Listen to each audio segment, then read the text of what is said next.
रिया रिया हा काय झालं? मी फ्रेंडकडे चाललोय स्टडी करायला.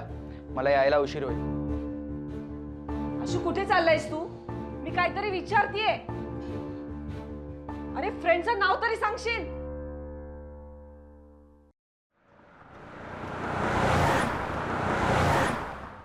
सोहम, अरे आशिष तुझ्याकडे आलाय का? तुझ्याकडेही नाही. बरं मी राहुलला फोन करते.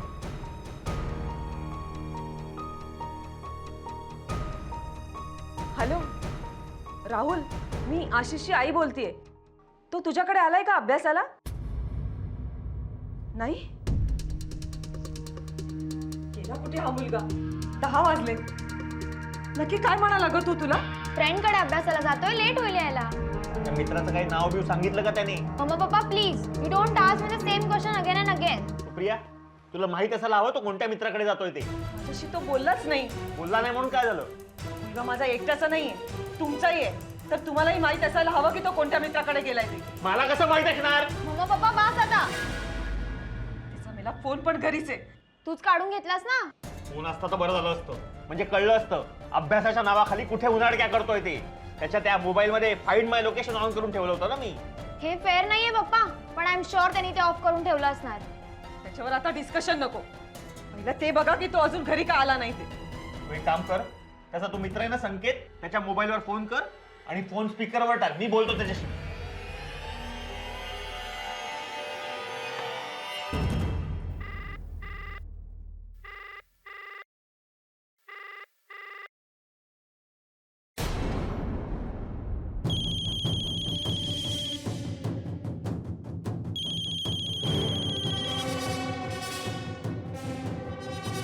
हॅलो हॅलो, हॅलो, कोण बोलतंय? तुमचा मुलगा आशिष आमच्या ताब्यात आहे. काय ताब्यात म्हणजे?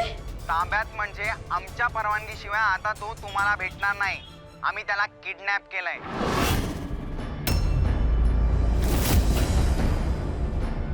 काय? हो, लवकरात लवकर 3 लाख रुपये द्या आणि तुमचा मुलगा परत घ्या. हॅलो हॅलो, कोण बोलताय तुम्ही? आशू कुठे आहे? त्याला फोन द्या तुम्ही. तुमचा मुलगा आशिष अशा ठिकाणी आहे जिथे फक्त आम्हीच तुम्हाला घेऊन जाऊ शकतो. पण त्यासाठी 3 लाखांची शिडी लागेल. समजलं काय? पैसे कुठे आणि कसे द्यायचे ते कळवेनच. आणि जास्त चालाकी करायची नाही. पोलिसांना तर कळवायचंच नाही, नाहीतर परिणाम फार वाईट होतील. आणि जर समजा पैसे दिले नाही तर तुमच्या मुलाला इन्स्टॉलमेंट मध्ये परत पाठवेन. रोज 1 बॉडी पार्ट. मला आशुशी बोलायचंय. मला आशुशी बोलायचंय. हॅलो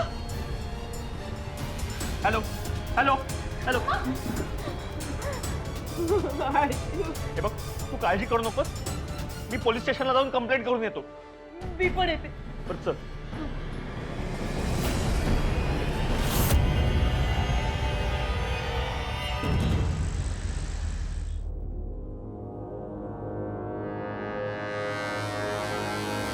मुलाचं वय किती? 18 वर्ष. 18. नाव? आशिष. अहो, पूर्ण नाव सांगा. आशिष प्रभाकर सावंत. म्हणजे तक्रारदाराचे नाव प्रभाकर सावंत. हो साहेब. पूर्ण नाव? प्रभाकर केशव सावंत. आता नीट सांगा नक्की काय काय झालं ते. साधारण दुपारी 2च्या सुमारास तो जेवून बाहेर पडला. तेव्हा रियाला म्हणाला की, प्रिया कोण? रिया माझी मुलगी. बर. तेव्हा रियाला म्हणाला मित्राकडे जाऊन येतो, यायला उशीर होईल. त्यावेळी आणखी कोण होतं घरात? माझी पत्नी सुप्रिया आणि आमचा नोकर कल्पेश भोईर. पुढे? आम्ही संध्याकाळपर्यंत त्याची वाट बघितली, पण त्याचा काहीच कॉल आला नाही. मग तुम्ही त्याच्या मोबाईलवर फोन नाही केलात? नाही साहेब, त्याचा मोबाईल माझ्या पत्नीने सुप्रियाने काढून घेतला होता. मी त्याच्या सगळ्या फ्रेंड्सना कॉल केला, पण तो कुणाकडेच गेला नव्हता. मग आम्हाला कळलं की त्याला किडनॅप केलंय. 3 लाख रुपये मागितले, नाहीतर त्याचे तुकडे तुकडे करून पाठवणार असं म्हणाले.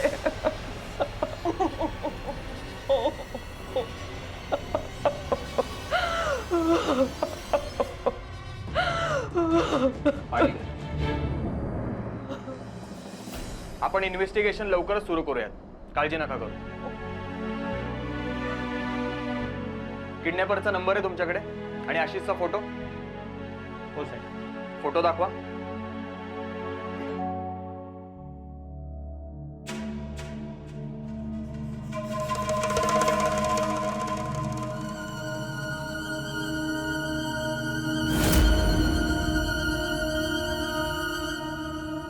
किडनॅपरचा नंबर आहे तुमच्याकडे? हो सर. नंबर सांगा. या नंबरवरून कॉल आला होता. 786-54-222-00.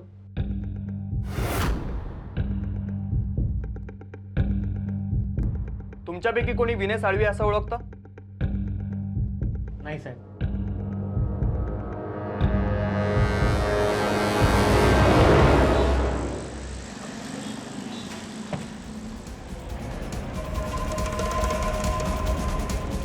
घरातून काही गायब आहे का? पैसे किंवा वस्तू? काय ग, काही गेलंय का? नाही मॅडम, घरातून काहीच गेलेलं नाहीये. आमचा स्वतःचा मुलगा स्वतःच्या घरातून का चोरी करेल हो? ते बघू नंतर. बरं, हा आशिष कुठे कुठे जायचा? कुठेच नाही हो. कॉलेज आणि घर सोडलं तर बाकीच्या वेळात पबजी आणि मोबाईल. त्याच्या मित्रांकडून काही कळालं? नाही सर. त्याचे आजी आजोबा, मामा, काका चौकशी केली का सगळ्यांकडे? हो मॅडम, सगळ्यांकडे चौकशी केली. तो कुठेच नाही गेलाय. अच्छा, म्हणजे तो खोटं बोलून घराबाहेर पडलाय, बरोबर?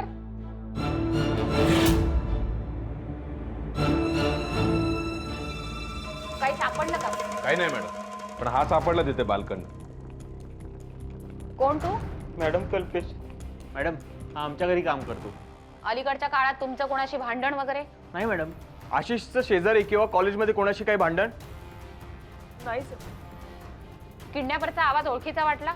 नाही मॅडम, ओळखीचा नव्हता. तुम्हाला कोणावर संशय? नाही हो. कोण कशाला त्याला किडनॅप करेल?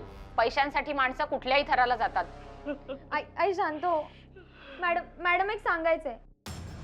त्याच्या कॉलेजच्या हॉस्टेलमधील 4 मुलं त्याला रॅक करायची. सिनियर्स होती त्यामुळे जास्तच दादागिरी करायची. त्यांची नावं माहिती आहेत तुम्हाला? हो सर. अंकित तावडे, मंगेश धुरी, केतन आणि रवी नायर.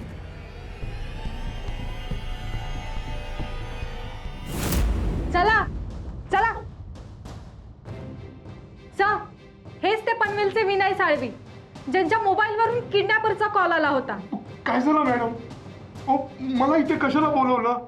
हे जास्त शहाणा समजतोस काय? हा, मुलांना किडनॅप करून पैसे उकळायचे धंदे करतोस आणि मी त्या गावचा नाही असं आव्हानतोस. सर हो, हे काय बोलता?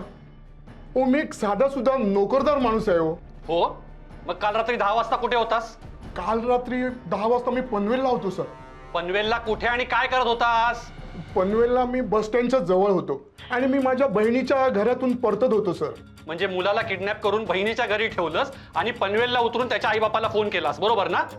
नाही हो सर, असले भलते सलते आरोप नका हो करू. मी कुणालाही फोन नाही केला. मी पनवेललाच राहतो सर. हो तर तुम्ही माझ्या इथे येऊन माझी चौकशी करा ना. काल रात्री तुझ्या मोबाईलवरून 10 वाजता त्यांना फोन गेला होता. तो तुझ्या मोबाईलवरून गेला होता कॉल, म्हणजे तूच केलास ना तो कॉल? नाही सर, मी नाही फोन केला. हां, मी बस स्टँड जवळ माझ्या मुलाची वाट पाहत होतो ना, तेव्हा एक मुलगा माझ्याजवळ आला होता. तो मला म्हणाला की त्याच्या मोबाईलची बॅटरी डेड झाली आहे आणि त्याला अर्जंट घरी फोन करायचा आहे. म्हणून मी माझा फोन त्याला दिला सर. तो फोनवर 5-6 मिनिटं कोणाशी तरी बोलत होता आणि बोलून झाल्यावर त्याने माझा फोन परत दिला आणि मला थँक्यू म्हणाला तो सर. कसा दिसायला होता तो मुलगा, काही सांगू शकाल? नाही साहेब, मला काय नीटसं पाहता नाही आलं कारण आजूबाजूला अंधार होता ना. अरे पण काहीतरी सांगू शकाल ना? हा सर, त्याच्या डोक्यावरचे केस ना एकदम बारीक होते आणि डोक्याच्या मागे केसांचं काहीतरी डिझाईन केलेलं होतं. स्टार सारखा आकार होता बघा. एवढंच पाहिलं मी. हे बघा, ही किडनॅपिंगची केस आहे, त्यामुळे जेव्हा कधी बोलवलं जाईल तेव्हा यायचं, समजलं? हो सर, तुम्ही बोलवाल तेव्हा येईन. सर, आता येऊ मी. थँक्यू.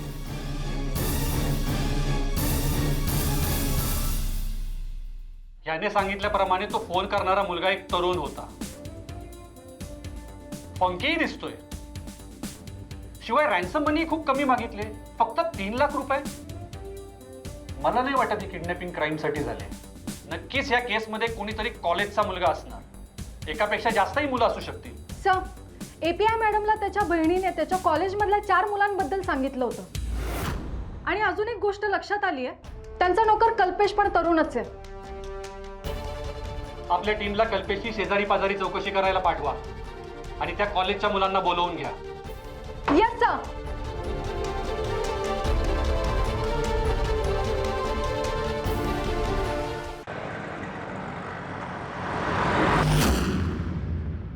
त्याच्याबद्दल काही अजून सांगू शकताय? मॅडम, मी आशिषबद्दल जास्त काही सांगू नाही शकणार. हां, पण जेवढं बघितलंय ऐकलंय तेवढं मी तुम्हाला सांगते. अहो, तो आशिष आहे ना, 1 नंबरचा हट्टी, लाढावलेला आणि उद्धट मुलगा होता. अहो, कधीही त्याच्याशी बोलायला जा, उद्धटपणे उत्तरं द्यायचा, तेही घरातल्या मोठ्या माणसांसमोर. आणि जेव्हा बघावं ना, तेव्हा बेडवर लोळत पडलेला असायचा. त्याचा तो नोकर कल्पेश, तो कसा आहे? मॅडम, मी त्याच्याबद्दल जास्त काही सांगू नाही शकणार. हां, पण जेवढं बघितलंय ऐकलंय तेवढं मी तुम्हाला सांगते. ठीक आहे, जेवढं बघितलंय ऐकलंय तेवढं सांगा. अहो, तो आशिष आहे ना, त्या कल्पेशला गुलामासारखा वागवायचा. स्वतः रात्रभर मोबाईलवर गेम खेळत बसायचा आणि ह्याला कामाला लावायचा. अहो, शिव्या सुद्धा घालायचा. अहो, मी बघितलंय ना कितीतरी वेळा. जिन्यावरून जाताना त्याला छोट्या छोट्या गोष्टीवरून ओरडायचा आणि शिव्या देत जायचा. कल्पेश केव्हापासून काम करतोय तुमच्याकडे? गेले 1 वर्षापासून करतोय साहेब. काय रे, आशिष घरातून बाहेर पडला तेव्हा तू कुठे होता? इथेच घरात होतो साहेब. भाऊ माझ्यासमोरच घरातून निघाले. आणि रात्री 10 वाजता फोन आला तेव्हा कुठे होता? इथे साहेब, माझ्यासमोरच किडनॅपरचा फोन आला होता. घर कुठे तुझं? पनवेलला साहेब. पनवेल? पनवेलला कुठं? आणि घरी कोण कोण असतं? स्टेशन जवळ साहेब. आई फक्त असते, बाबा नाहीत मला. स्टेशन जवळ की बस स्टँड जवळ? इथे कुठे राहतो? साहेबांच्या टेरेसवर. चल दाखव.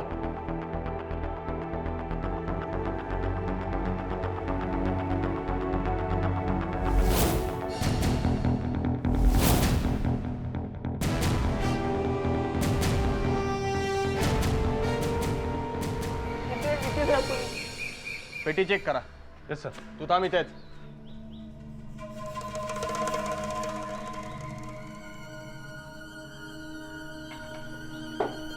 मोबाईल दाखव.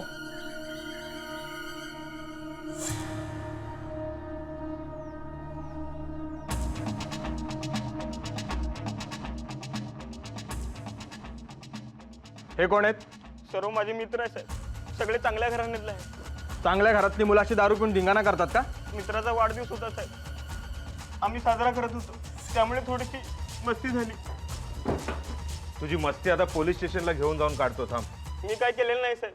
पनवेलला कुठल्या मित्राच्या घरी ठेवलेस आशिषला? आणि तुझ्या कुठल्या मित्राने आशिषच्या घरी फोन केला होता पैसे मागायला? हो साहेब, काय बोलताय तुम्ही? मला कशाला अडकवताय? तुझ्या पनवेलच्या घरी आम्ही पोलिसांना पाठवलंय. लवकरच पुरावा मिळेल. साहेब प्लीज, माझ्या आईला त्रास होईल हो या सगळ्या गोष्टींचा. तू काही केलं नाहीयेस ना? मग कसा त्रास होईल तुझ्या आईला? साहेब, आम्ही ऐकलं आशिष तुला आवडत नव्हता. कसली खुन्नस होती त्याच्यावर? खुन्नस नव्हती साहेब, पण राग होता. तो फारच लाडावलेला आणि उर्मट होता.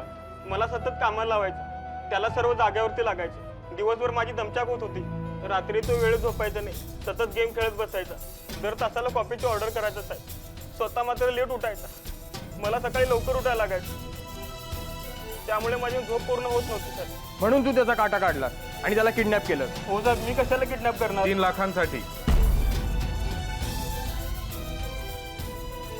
साहेब 3 लाख रुपये आयुष्यभर पुरतील का?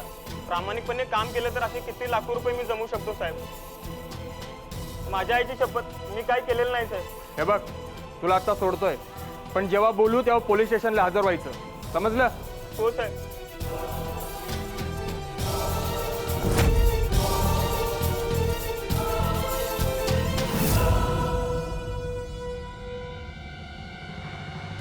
मानावर करा रे.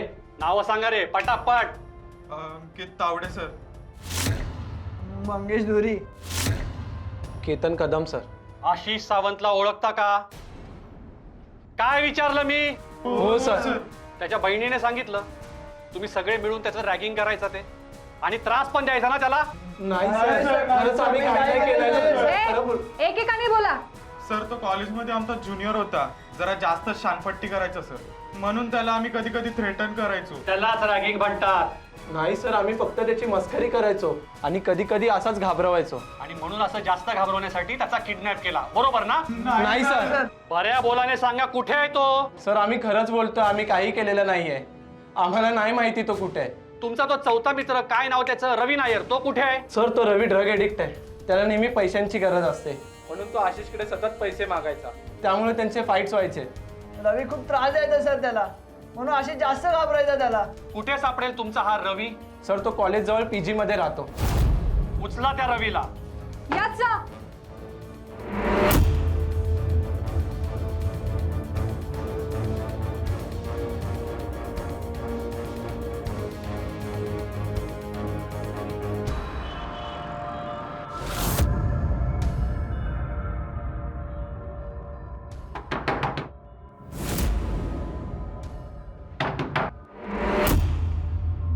पोलीस? तुमच्यापैकी रवी नायर कोण आहे? कोणी नाही सर, आम्ही रवी नायरचे रूम पार्टनर आहोत. कुठे रवी नायर? कुठं लपून बसलाय सांगा, बोला लवकर. मॅडम तो काल ठाण्याला त्याच्या घरी गेलाय. घरी गेल्या का? कॉलेजला सुट्ट्या पडल्यात का? नाही सर, इनफॅक्ट नेक्स्ट वीक मध्ये आमची परीक्षा आली आहे. तरी तो गेलाय. हो जरा घाईतच गेला. त्याचा फोटो आहे का? हां सर.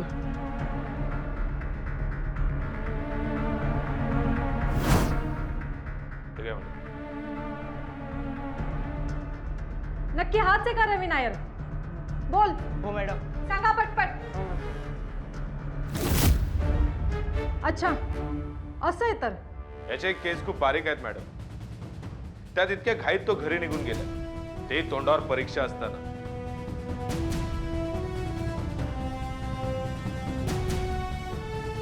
ऐ, तुझ्या चेहऱ्याचा रंग का उडाला? बोला, तुमच्यापैकी पनवेलला कोण राहतं? कोणी नाही मॅडम. रवी ड्रग एडिक्ट आणि रावडी आहे, त्यामुळे आम्ही त्याच्याकडून लांबच राहतो. पत्ता द्या. उदय सोसायटी, वर्तक नगर. आशिषच्या सगळ्या मित्रमैत्रिणींची चौकशी करून झाली. आता तो खोटं बोलून बाहेर पडला होता का खरंच मित्राला भेटायला बाहेर पडला आणि वाटेतच त्याचा किडनॅप झाला?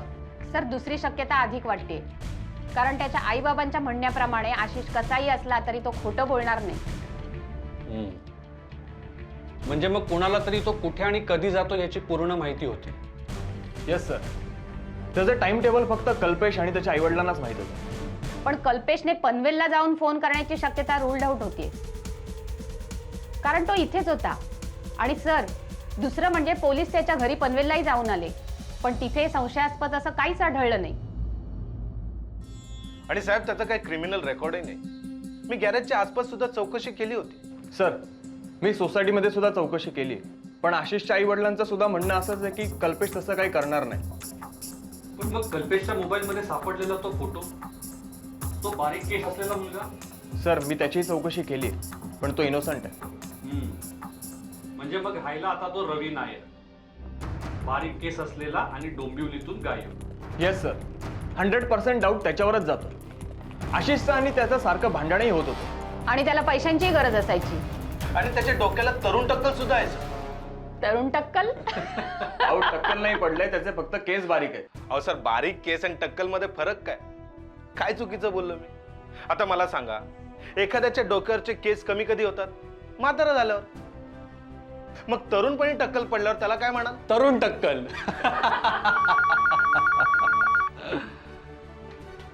हॅलो, हा बोला सावंत. आशिषचा फोन?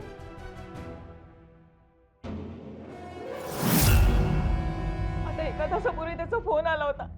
आशिष खूप घाबरलेला वाटत होता, कारण त्याचा आवाज थरथरत होता. आई, पैसे नाही दिले तर ही माणसं मला मारून टाकतील ग. आई, खूप भयंकर आहे ती माणसं. आणि नंतर फोनवर लहान मुलांसारखा रडायला लागला. आई, तू यांना पैसे देशील ना? तू मला वाचवशील ना? ते तुला उद्या फोन करून पैसे कुठे पोचवायचे ते सांगतील. तू काहीतरी बोलणार इतक्यात फोन कट झाला. देऊन टाका हो ते 3 लाख रुपये आणि माझ्या आशीला घरी आणा मॅडम. मॅडम, मी त्या व्यक्तीचा नंबर ट्रू कॉलरवर चेक केला. अजित गायतोंडे नावाची व्यक्ती आहे. तुम्ही ओळखता त्यांना? नाही हो. मिसेस माने, तो फोनवर नक्की काय म्हणाला? मुलं मारून टाकतील की माणसं? माणसंच म्हणाला. मला पक्का आठवते. माणसं? किडनॅपर म्हणून फोन करणारा तरुण मुलगा होता आणि आशिष म्हणतोय त्याप्रमाणे ती माणसं आहेत. नक्कीच काहीतरी गडबड दिसते मॅडम. ह्यांच्याकडून अननोन नंबर घ्या. सांगा. 98200 32121. बसा मिस्टर गायतोंडे. तुम्ही चहा घेणार? सांगते सर. तुम्ही? हो. तुम्ही त्या मुलाबद्दल काय सांगू शकता? अहो साहेब, मी लोणावळ्यातच राहतो. आमच्या इथला तो चहाचा टपरीवाला आहे ना, त्याला मी चांगलाच ओळखतो. त्याच्याकडे कधी कधी मी चहा प्यायला जात असतो. त्या दिवशी मी असाच चहा पित होतो तिकडे. चहा पिता पिता सहज मी हात खिशात घातला, तेव्हा लक्षात आलं की माझा फोन हरवलाय. मग मी चहाचा ग्लास ठेवला आणि फोन शोधायला वळलो. अचानक तिथं एक मुलगा आला आणि मला म्हणाला, आजोबा हा घ्या तुमचा फोन. तिथं रस्त्यावर पडला होता. मग मी तर माझा फोन घेतला आणि त्याला थँक्यू म्हटलं. तो पण हसत हसत निघून गेला. कसा दिसायला होता तो मुलगा? काय कपडे घातले होते त्याने? त्याने लाल रंगाचा शर्ट आणि डार्क निळ्या रंगाची जीन्स घातली होती. काही वेगळे हावभाव? अंगावर कुठे काही मार्क वगैरे? काही वेगळं? अहो साहेब, तो दिसायला अगदी चांगल्या घरातला वाटत होता. घ्या चहा घ्या. पुढे? आणि हो, त्याच्या डोक्यावरचे केस अतिशय बारीक होते. त्याने डोक्याच्या मागे केसाचं डिझाईन केलं होतं. हा, त्या केसांच्या डिझाईनचा आकार स्टार सारखा होता. ही एक गोष्ट मॅच होते सर. हा मुलगाही तरुण होता आणि त्याच्या डोक्यावरचे केसही बारीक होते. हेअरस्टाईलही मॅच होतीये. म्हणजे तो पनवेलचा आणि हा मुलगा एकच आहे. ह्याच मुलाने आशिषच्या आवाजात फोन केला होता. हा वेगवेगळ्या ठिकाणी जातो आणि वेगवेगळ्या लोकांचे फोन घेऊन फोन करतो. बरं साहेब, निघू मी आता? हो, पण चहा राहू द्या. डोंबिवली ते पनवेल आणि मग लोणावळा हे तीनही स्टॉप एकाच रांगेत आहेत. आधी फोन पनवेलवरून गेला, नंतर लोणावळ्यामधून गेला. पहिला फोन पनवेलमधून आला आणि दुसरा फोन लोणावळ्यातून. डोंबिवली ते पनवेल, पनवेल टू लोणावळा आणि आता परत लोणावळा ते डोंबिवली, असं तर यांचा प्लॅन नसेल. एकाच रूटवर खेळवत राहायचं पॉसिबल आहे. पण हा एकच मुलगा इथे तिथे फिरतोय आणि त्याने आशिषला कुठेतरी डांबून ठेवलंय. हे कसं शक्य आहे? नक्कीच ह्याच्यामध्ये एकापेक्षा जास्त लोक असणार. तुम्ही आशिषचा फोटो आणि त्या किडनॅपर मुलाचं वर्णन ह्या रूटवरच्या सगळ्या पोलीस स्टेशनला पाठवा. Yes sir.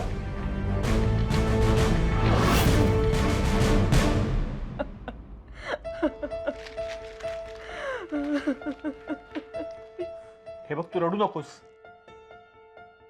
आपण हे पैसे त्या किडनॅपरला देऊन टाकूया आणि सोडवून आणूया आपल्या आशूला त्याच्या तावडीतनं.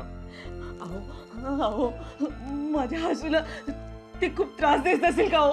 बघ, तू शांत हो आधी. मलाही त्रास होतोय, पण असं धीर सोडून कसं चालेल? आता त्या किडनॅपरचा फोन आला ना की तो सांगेल तिथे पैसे नेऊन देऊयात आपण. फक्त प्रार्थना कर, आपला आशू सेफ असू दे.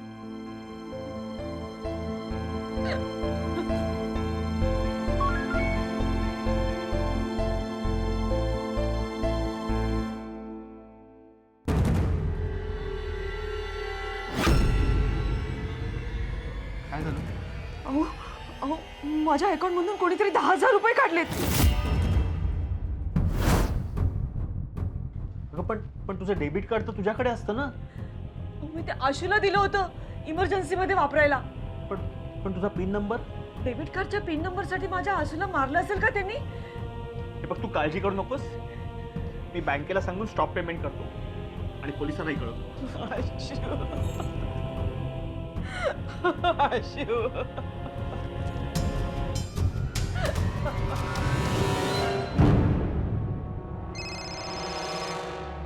हा बोला सावंत. मॅडम, किडनॅपरने आशिषचं डेबिट कार्ड वापरून ATM मधनं 10,000 रुपये काढलेत.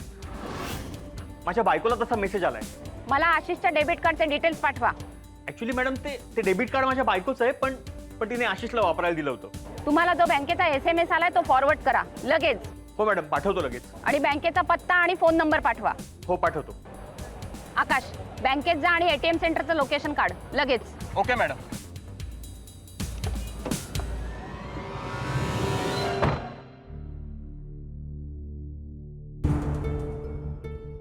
किडनॅपर्सने ज्या ATM मधून पैसे काढले त्याचं लोकेशन ट्रेस झालंय. डोंबिवली बस स्टँड जवळच्या एका ATM मधून 20 मिनिटापूर्वी पैसे काढले गेले.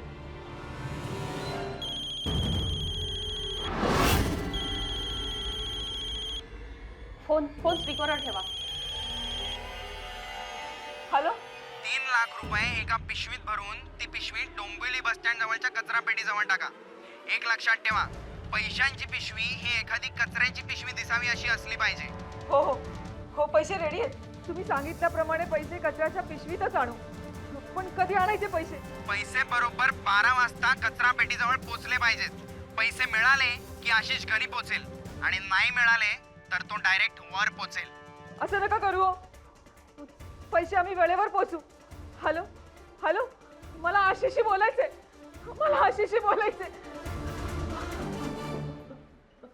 मॅडम, पुन्हा तीच मोडस ऑपरेटिंग, अनोळखी नंबर. आता त्यांना आपली मोडस ऑपरेंडी दाखवूया. Yes madam.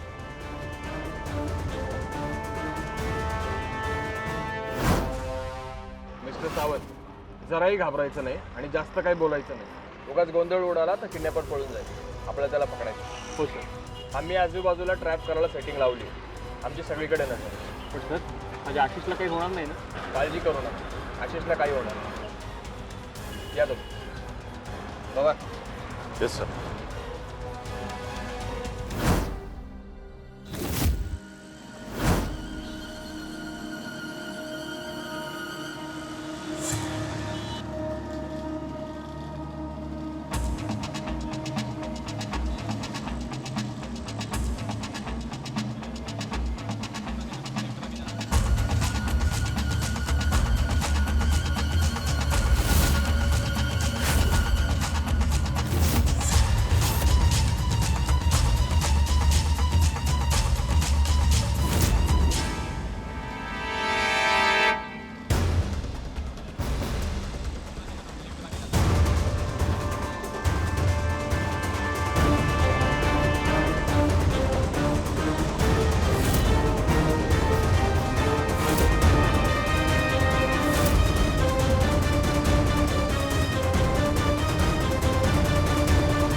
तू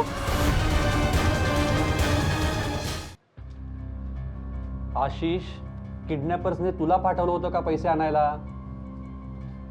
कोण होते ते किडनॅपर्स? तू ओळखतोस का त्यांना? आणि त्यांनी कुठे ठेवलं होतं तुला? अरे आशू, बोल ना काहीतरी.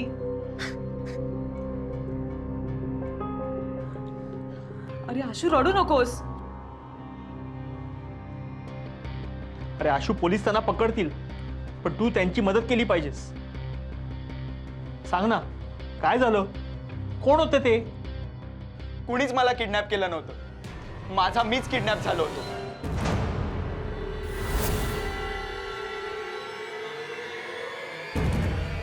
आशू, तू काय बोलतोयस? त्या किडनॅपरची भीती वाटते का तुला? ते तुला चेस करतायत का? त्यांनी तुला असं बोलायला सांगितलंय का? माझं किडनॅपिंग झालंच नव्हतं. म्हणजे तू स्वतःच्या किडनॅपिंगचं नाटक केलंस? अरे अरे बोल ना. हो सर. पण आशू, तू असं का केलंस? कशासाठी? हे सगळं मी तुझ्यामुळे केलं. माझ्यामुळे? म्हणजे? तू मला सारखं PUBG खेळण्यावरून बोलायचीस, माझ्यावर रागवायचीस, मला ओरडायचीस ना, म्हणून. हा बघ बघ, समोरच आहे, समोरच आहे. अरे तिकडून जा ना, तिकडून जा. हा हा, बघ बघ. हा मार मार. अरे काय आपण मार. अरे हा तू मोबाईल काय करतोय परत तुझ्या हातात? ए मम्मा चिल कर ग. मला वाटलं तुझा अभ्यास चालला असेल आणि तू इथे पबजी खेळत बसलायस. घे घे घे मार चाललेला. हा कुणाशी बोलतोयस तू वेड्यासारखं? ए तू गप ग. मी माझ्या टीममेटशी बोलतोय. आम्ही सगळे एकत्र खेळतोय. ठेव तो मोबाईल बाजूला आणि अभ्यासाला बस. ए माझा गेम चालू आहे ना, तू जा. नाही जाणार. दे तो मोबाईल इकडे. ए मी नाही देणार, जा. मला राग येतोय आशू, मोबाईल दे. ए विकी 4 बुलेट दे. हा हा हा. आशू मी काय बोलतीये? लक्ष कुठे आहे तुझं? मी भिंतीशी बोलत नाहीये. दे तो फोन इकडे. ए तू जा ना ग, माझा गेम चालू आहे ना. दे तो मोबाईल इकडे. थांब ना ग, हात नको लावू माझ्या मोबाईलला. हा लास्ट गेम आहे. कॉलेजमधून आल्यापासून बघतीये लास्ट गेम. ठेव तो मोबाईल बाजूला आणि अभ्यासाला बस. ए मला नाही करायचा अभ्यास वगैरे, जा तू. काय म्हणालेस? अभ्यास नाही करायचाय? मग काही रस्त्यावर जाऊन भिका मागायच्या? हो मागायच्यात, भिका मागायच्यात मला. म्हटलं ना लास्ट गेम आहे. 10वी पर्यंत आशू मी न सांगता तू अभ्यास करायचास. परीक्षा जवळ आली की रात्रभर बसून जागून अभ्यास करायचास. तुला सगळे A+ ग्रेड मिळायचे आणि आता तुझे सगळे ग्रेड्स खाली होत चालले. ऐकतोस का मी काय म्हणते ते? आता बघते कसा पबजी खेळतोस ते. माझी चूक मला सुधारायला पाहिजे. दे ना माझा मोबाईल, माझा गेम चालू होता ना. नाही देणार. माझा मोबाईल दे. आशू काय एवढा हायपर होतोयस? काय झालंय काय तुला? ह्या मोबाईल साठी तुम्हाला ढकलतोयस? मोबाईल दे मला. नाही मिळणार मोबाईल तुला. माझीच मोठी चूक झाली तुला हा असला स्मार्टफोन घेऊन दिला ते. मला वाटलं 10वीला चांगले मार्क्स मिळाले तर पोराला मोठं गिफ्ट द्यावं म्हणून. तुझ्याकडे फोन नाही म्हणून तुला कुठे कमीपणा वाटायला नको म्हणून मोठ्या कौतुकाने दिला होता रे. पण मला काय माहिती तुला हे असं गेमचं वेड लागेल ते. या पबजी पायी दर खाणं पिणं नाही, अभ्यास नाही आणि स्वभावही कसा हायपर होत चाललाय. आजपासून तुला हा मोबाईल मिळणार नाही. बघू कसा पबजी खेळतोयस ते. मम्मा त्या दिवशी तू माझा फोन घेऊन टाकलास. रात्री बाबांना पण मी किती रिक्वेस्ट केली, माझा फोन मला परत द्या, पण नाही. दोघंही मला लेक्चर देत बसलात. आई मी तुला कितीदा सांगितलं माझा फोन मला परत दे, पण तू नाहीच म्हटलीस. मग मी रियाच्या फोनमध्ये गेम खेळायला लागलो तर आईने तिथे पण नवीन पासवर्ड टाकून ठेवला. आणि रियाला पण वॉर्निंग दिली की याला मोबाईल गेम खेळायला द्यायचा नाही म्हणून. आईने मला जेलमध्ये टाकल्यासारखं वाटत होतं. मग मी ठरवलं आईला धडा शिकवायचाच. आणि त्या दिवशी मी खोटं बोलून घराबाहेर पडलो.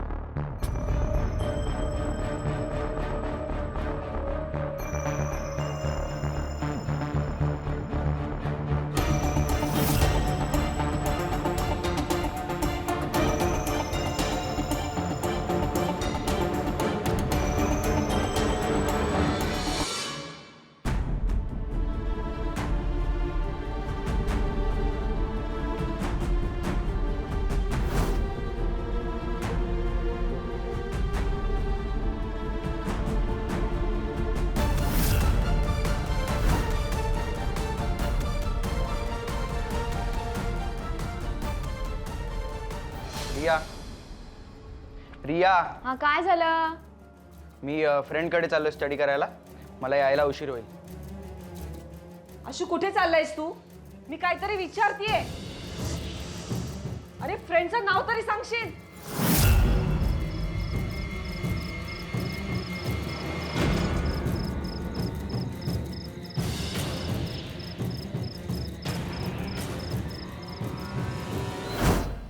मी घराबाहेर पडलो आणि बसने डोंबिवलीहून पुण्याला जायला निघालो. पण मी घर सोडून पुण्याला का जातोय, तिथे जाऊन काय करणार आहे, मला काही कळत नव्हतं. पण राहून राहून सारखा आईचा मोबाईल खेचून घेणं आठवत होतं. नाही, आईला धडा शिकवायचाच होता. मग बसमध्ये बसल्या बसल्या मी हाच विचार करत होतो की आईला धडा कसा शिकवायचा. आणि अचानक मला स्वतःला किडनॅप करून घ्यायची कल्पना सुचली.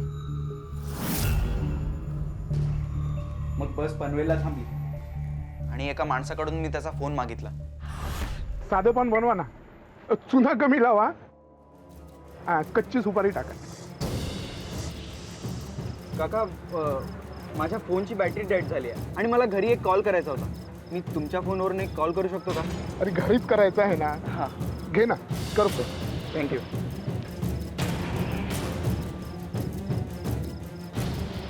काका इथे रेंज मिळत नाहीये. मी जरा हा बघ ना तिथे बघ.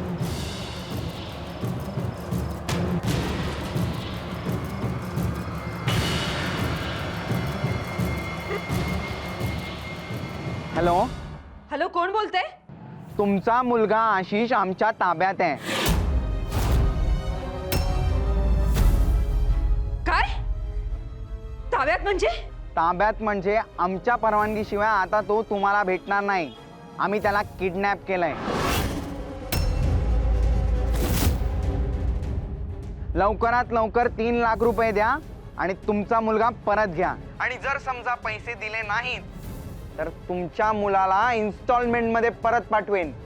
रोज एक बॉडी पार्ट. कळलं काय? मग मी आईशी बोललो आणि आशिषला किडनॅप केलंय असं सांगितलं. आणि किडनॅपिंग खरं वाटावं म्हणून मी पैसे मागितले. मग तू पनवेलहून लोणावळ्याला गेलास?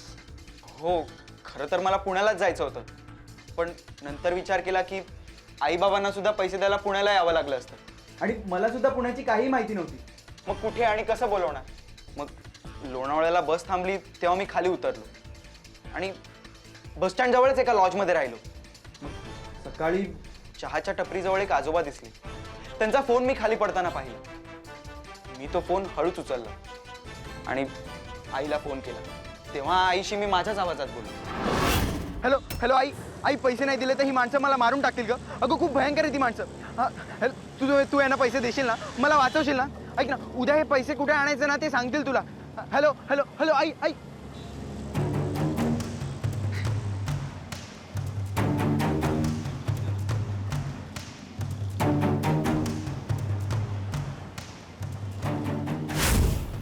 आजोबा, हा तुमचा फोन.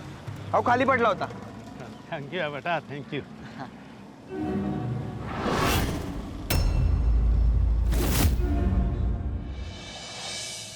लोणावळ्यावरून डोंबिवलीला कधी पोहोचलास आणि ATM मधून पैसे का काढलेस? मी ठरवलं की आईबाबांकडून 3 लाख रुपये घ्यायचे. हां, आणि त्या पैशातून नवीन मोबाईल घ्यायचा आणि मग काही दिवस आजी आजोबांकडे जाऊन राजापूरला राहायचं. पण राजापूरचं STचं तिकीट काढायला माझ्याकडे पैसेच नव्हते आणि म्हणून मग मी डेबिट कार्डने ATM मधून पैसे काढले. पण माझ्या हे लक्षातच आलं नाही की ते डेबिट कार्ड आईचं होतं आणि मी पैसे काढले तर आईला SMS जाईल. मग मी राजापूरचं तिकीट काढलं आणि तेव्हा आईला फोन करून पैसे कुठे आणायचे ते सांगितलं. तेव्हा मी आवाज बदलूनच फोन केला. 3 लाख रुपये एका पिशवीत भरून ती पिशवी डोंबिवली बस स्टँड जवळच्या कचरा पेटीजवळ टाका. एक लक्षात ठेवा, पैशांची पिशवी ही एखादी कचऱ्याची पिशवी दिसावी अशी असली पाहिजे. हो हो हो, पैसे रेडी आहेत. तुम्ही सांगितल्याप्रमाणे पैसे कचऱ्याच्या पिशवीतच आणू. पण कधी आणायचे पैसे? पैसे बरोबर 12 वाजता कचरा पेटीजवळ पोहोचले पाहिजेत. पैसे मिळाले की आशिष घरी पोहोचेल आणि नाही मिळाले तर तो डायरेक्ट वर पोहोचेल. मी लपून बाबांची वाट बघत होतो.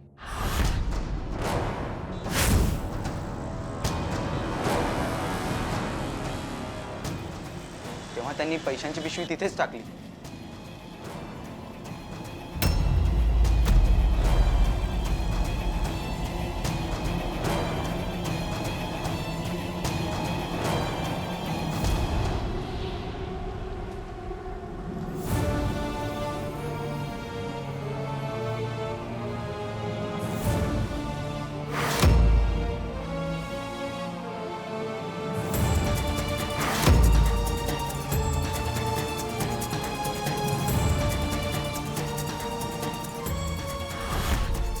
मला वाटलं काम फते झालं, पण अचानक तुम्ही तिथे पोहोचला. हो, ती आमची मोडस ऑपरेंडी होती. तुला माहिती आहे ना, स्वतःच्या किडनॅपिंगचं नाटक करून पैसे उकळणं कायद्याने गुन्हा आहे. आता तुझा गेम संपलाय आशिष उर्फ आशू. आता जेलमध्ये बस PUBG खेळत. नाही सर, यानंतर मी कधीच पबजी खेळणार नाही. पबजी काय, मी मोबाईलला हात पण लावणार नाही. आई आई भाऊ प्लीज मला माफ करा. आई मी तुझ्या पाया पडतो ग, प्लीज प्लीज मला इथून घेऊन चल ना. अहो साहेब, आमच्या आशिषला सोडा हो. आम्हाला आमची कंप्लेंट परत घ्यायची. हे बघा, त्याने क्राईम केलाय. आता आम्ही काहीही करू शकत नाही. तुम्हाला जे काही सांगायचं ना ते कोर्टात सांगा. आई तिथेच याचा निकाल लागेल. कोर्टात नेईपर्यंत तो आमच्या कस्टडीत असेल. पवार, घेऊन जा याला. पण साहेब, याला एकट्यालाच न्यायचं की या दोघांनाही जेलची हवा खायला द्यायची? पवार. हो सर. चल रे.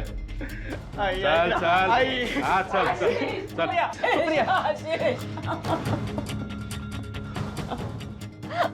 पवार जे बोलतायत त्यात पॉइंट आहे. खरं तर आज आशिषपेक्षा मोठा गुन्हा तुमच्या हातून घडलाय. मुलं जेव्हा लहान असतात तेव्हा त्यांच्या प्रेमाखातर आपण त्यांच्या हातात मोबाईल देतो आणि मोठ्या कौतुकाने सगळ्यांना सांगत फिरतो की बघा आमचा मुलगा कसा मोबाईलवर गेम खेळतो. पण तोच मुलगा हळूहळू त्या गेममध्ये अडकत जातो. तो एकटा राहायला लागतो. जेवणाचं, अभ्यासाचं भान त्याला राहत नाही. छोट्या छोट्या गोष्टींवर तो हायपर व्हायला लागतो. पण तोच मुलगा जेव्हा पूर्णपणे गेमच्या आहारी जातो ना, तेव्हाच आपण त्याच्या हातातून मोबाईल खेचून घेतो. पण तोपर्यंत वेळ निघून गेलेली असते. आणि काही वेळेला या मोबाईल आणि गेमच्या आहारी जाऊन मुलं या आशिष सारखं असं कधी कधी टोकाचं पाऊल उचलतात.